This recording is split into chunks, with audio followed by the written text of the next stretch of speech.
Salam sehat sejahtera. Jumpa lagi di channel Mata Ketiga. Berikut mari kita simak cerita hari ini.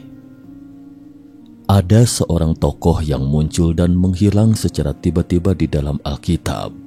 Sementara tokoh ini memiliki hubungan yang misterius dengan Yesus. Berikut ini adalah sepenggal cerita dalam kitab Kejadian. Abraham mempunyai keponakan bernama Lut yang diculik oleh raja dari kerajaan Elam. Lalu Abraham membawa 318 prajurit perkasa menyerang tentara Elam dan menyelamatkan Lut, keponakannya. Setelah mengalahkan Raja Kedorlaomer Cs dan sekaligus membebaskan Lut, Abraham disambut oleh Raja Sodom.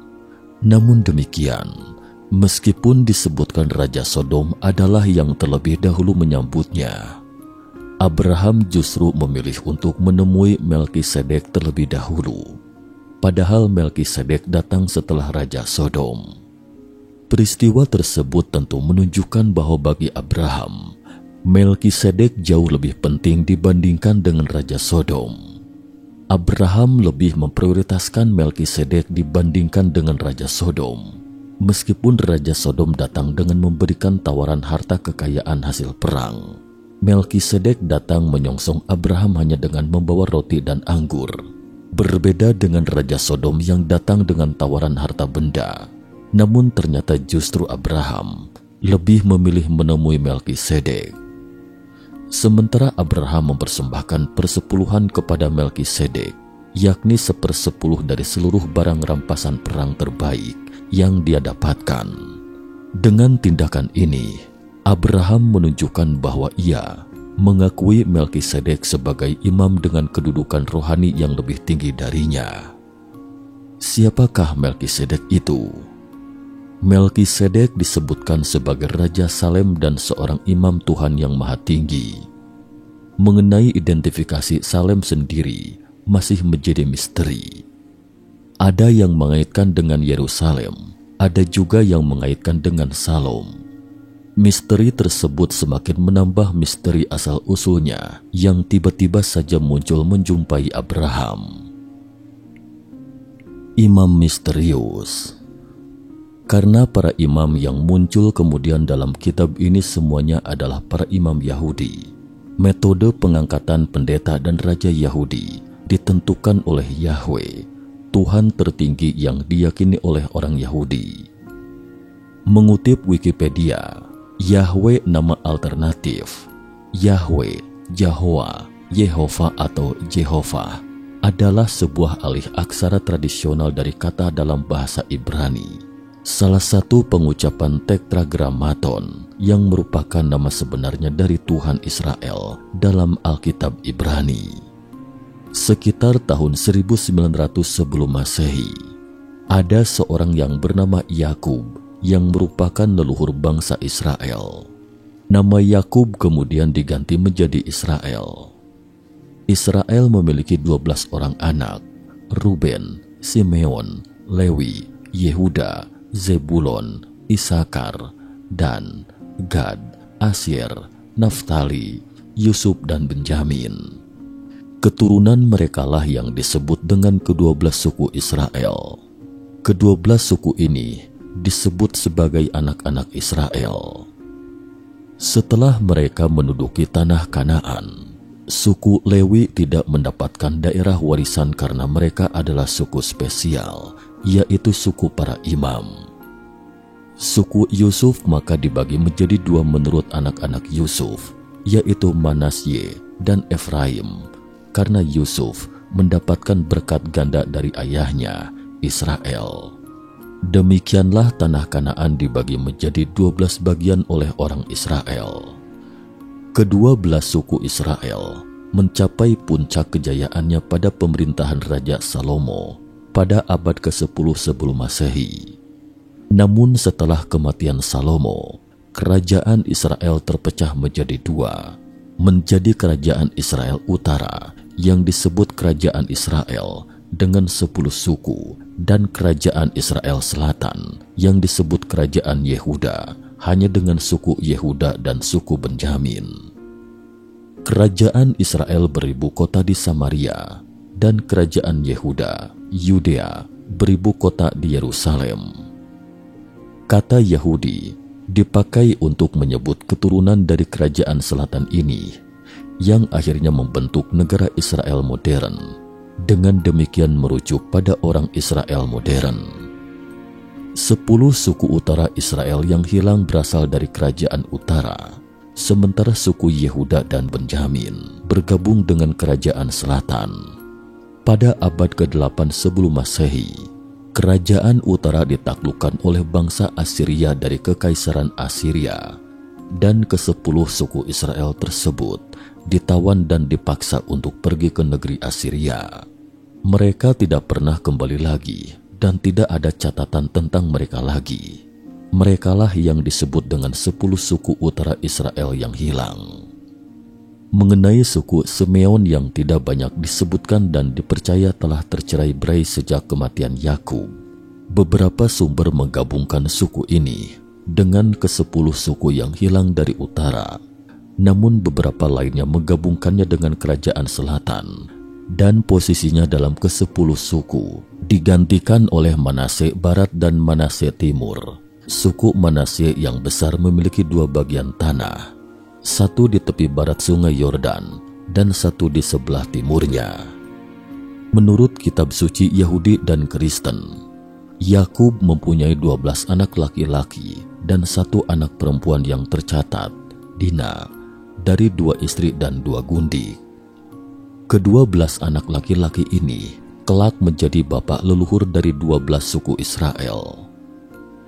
Ketika Musa, Eleazar, Yosua dan para kepala suku-suku Israel membagi tanah Israel pada 12 suku ini, suku Lewi tidak mendapatkan bagiannya karena suku ini dikhususkan untuk menjadi imam. 12 suku Israel di sini mengacu pada putra-putra dari patriark Yahudi Yakub dan merupakan hal penting bagi garis keturunan suku dari mereka yang membentuk bangsa Israel. Di zaman kuno, semua kelompok etnis mengembangkan cerita-cerita tentang leluhur mereka pada apa yang dikenal sebagai fondasi mitos, sebab semua garis keturunan dianggap penting dalam mempertahankan garis keturunan leluhur dan juga sebagai status untuk penanda identitas. Siapakah Melkisedek ini? Ibrani pasal 7 ayat 1-10, Kristus dan Melkisedek. Pasal 7 ayat 1. Sebab Melkisedek adalah Raja Salem dan Imam Allah yang Maha Tinggi. Ia pergi menyongsong Abraham ketika Abraham kembali dari mengalahkan raja-raja dan memberkati dia. Pasal 7 ayat 2. Kepadanya pun Abraham memberikan 1/10 dari semuanya. Menurut arti namanya Melkisedek adalah pertama-tama Raja Kebenaran dan juga Raja Salem, yaitu Raja Damai Sejahtera. Pasal 7 ayat 3. Ia tidak berbapa, tidak beribu, tidak bersilsilah. Harinya tidak berawal dan hidupnya tidak berkesudahan. Dan karena ia dijadikan sama dengan anak Allah, ia tetap menjadi imam sampai selama-lamanya. Pasal 7 ayat 4. Camkanlah betapa besarnya orang itu, yang kepadanya Abraham memberikan 1/10 dari segala rampasan yang paling baik. Pasal 7 ayat 5. Dan mereka dari anak-anak Lewi yang menerima jabatan imam mendapat tugas menurut hukum Taurat untuk memungut persepuluhan dari umat Israel, yaitu dari saudara-saudara mereka, sekalipun mereka ini juga adalah keturunan Abraham. Pasal 7 ayat 6. Tetapi Melkisedek yang bukan keturunan mereka memungut persepuluhan dari Abraham dan memberkati dia, walaupun ia adalah pemilik janji. Pasal 7 ayat 7. Memang tidak dapat disangkal bahwa yang lebih rendah diberkati oleh yang lebih tinggi. Pasal 7 ayat 8. Dan di sini manusia-manusia fana menerima persepuluhan, dan di sana ia yang tentang dia diberi kesaksian bahwa ia hidup. Pasal 7 ayat 9. Maka dapatlah dikatakan bahwa dengan perantaraan Abraham dipungut juga persepuluhan dari Lewi yang berhak menerima persepuluhan. Pasal 7 ayat 10. Sebab ia masih berada dalam tubuh bapa leluhurnya ketika Melkisedek menyongsong bapa leluhurnya itu. Rasul Paulus diyakini sebagai penulis kitab Ibrani berbicara tentang Melkisedek sebagai raja kebenaran, raja damai sejahtera, dan imam Tuhan yang maha tinggi.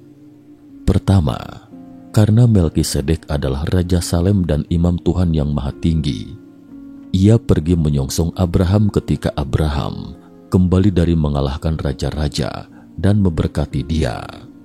Kedua, kepadanya pun Abraham memberikan 1/10 dari semuanya. Menurut arti namanya, Melkisedek adalah raja kebenaran dan juga raja Salem, yaitu raja damai sejahtera.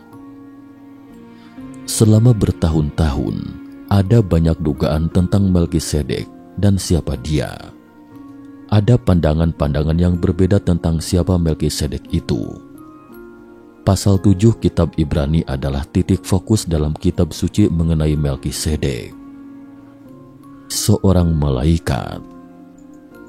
Kitab suci tampaknya membagi malaikat menjadi dua kategori: malaikat-malaikat manusia dan surgawi. Malaikat manusia adalah utusan-utusan yang ditunjuk yang memberikan firman, tujuan, dan arahnya.